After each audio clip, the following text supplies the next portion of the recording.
races you're going to do, what distances, how does that work into your training, and like the goals as far as the races that you're picking, and how that works into your training and your racing for the season? So planning you're talking about the plan for the year.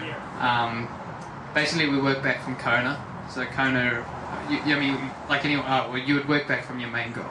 So you'd have a main goal for the year, whatever race that would be. You usually work back probably an 8 to 10 week build up for that event. Usually have 2 to 3 weeks off season before that build up.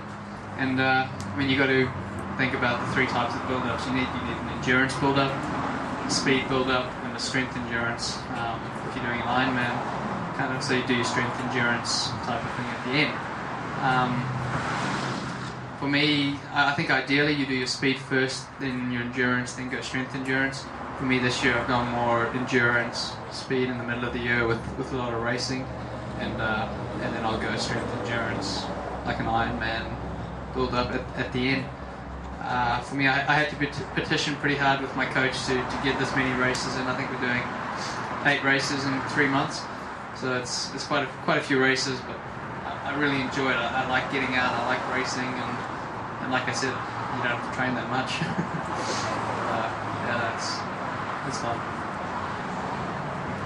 What's the downside of this lifestyle, being a pro triathlete? My girlfriend's not here, so I'm pretty fortunate. She gets to travel with me from time to time. She has her own business, but it's hard. You start the season April, May. You love it. You're on the aeroplane every weekend, and you're going to new places a lot of the time, and it's great. You start getting to August, September, October, and you're absolutely sick of taking your bike apart, putting it back together, living out of a suitcase. You don't have much stability. I have to go home in October and look for a place to rent for the summer, and when you come up, you got to do it all again. And so while traveling is awesome, traveling can also be a pain in the ass. And I think as long as you can kind of keep relatively stress-free, and if shit happens, you don't think about it too much, you'll live longer. But if you get stressed out with all the traveling, it's going to make the longevity of the sport not very long. It is stressful because it's hard. Like, you got your family, you can't really have kids. Traveling with kids, traveling with a girlfriend's hard enough. Come on, honey, you got to put my stuff in your bag so my stuff's lighter. I'll bring extra luggage. Can you still remember when you started out, what your pace would be in running versus what it's now, so you can see that kind of improvement? Can you tell me how much it's been? And the same thing with the bike, the power you used to put out, what you do now, kind of improvement. I haven't really noticed much of a difference in power and speed over the years. The big thing I have noticed is how long I'm able to maintain that power.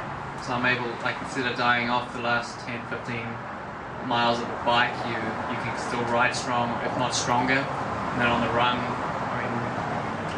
I like to run. If I can run around 5:30, 5:40 miles for a half marathon, that's an ideal pace. And on a good course, now I can find that I can maintain that the second half, that last quarter. That's the big thing, just being able to maintain.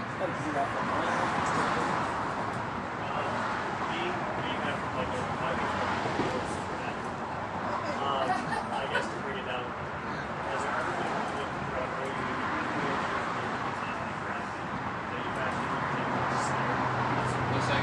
Can you speak up? Throughout all your years of being a triathlete, has there ever been a moment, whether it's being on a bike or going to run or something, that you've been genuinely scared for something? Whether it be on an accident that's happened or that made you think the next day? Did you say scared of something?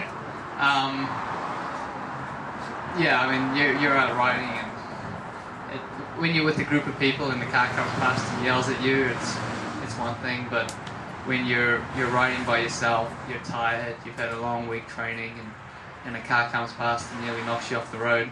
I was training for Ironman New Zealand. I had my head down. I was on the course, and I was having a really tough day. Head was down. I wasn't looking up, and next thing I know, I see this car, and it's overtaking another car, and it just misses me by that much. And I was just like, that could have been the end. It's like, shit. And then you hear a lot of freak accidents. I mean, a friend was killed in training in Australia a few years ago, hit by a drunk driver. Another friend was hit a couple months ago in California, in Malibu. Someone took him off the road. I mean, that was a pretty bad accident. Luckily, he's okay. And then I heard another, a friend whose condo I sometimes stay in Kona. They have another condo that people come and rent for Ironman week. And the people that were coming this year, his wife was out training in Montreal, and she got killed with 3 other girls, I think. And it's just, that's horrible. I mean, I mean, you're out riding, and I mean, sometimes you do get a bit of testosterone, and if someone drives past you fast or whatever, you get grumpy at them. But I mean, I think it would be great if cars could just know that they're a lot harder than you. And I mean, I sometimes start thinking when you're out there riding, it's like, if you got hit by a car, that would hurt. That would really hurt. I mean, you got a helmet on, but shit, that would hurt.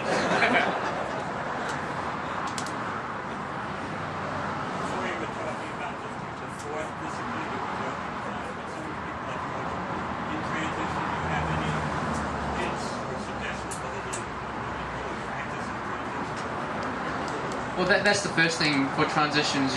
I would recommend getting out there and practicing.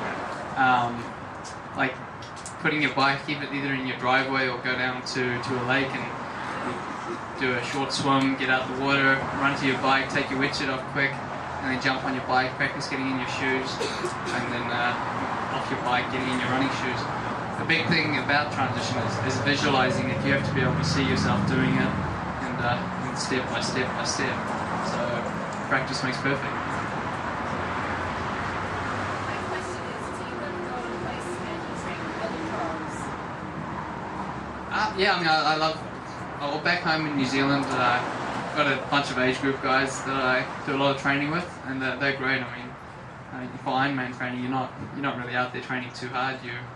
There's a lot of tempo work, a lot of solid hill rides.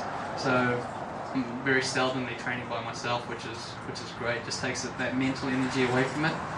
Up here in America, last year before Kona, did a lot of training with Chris McCormack, and that was very interesting. He's a great guy. He's got a lot of fun stories to share, and there's never really a dull moment with Chris.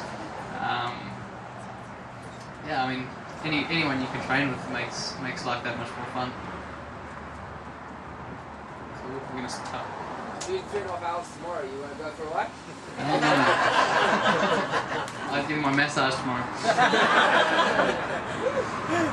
Yeah, no, I don't do much this week. I got to recover. Sorry. Should we start giving away some raffle prizes? Yeah. Sweet. What do we got left? Some kill belts.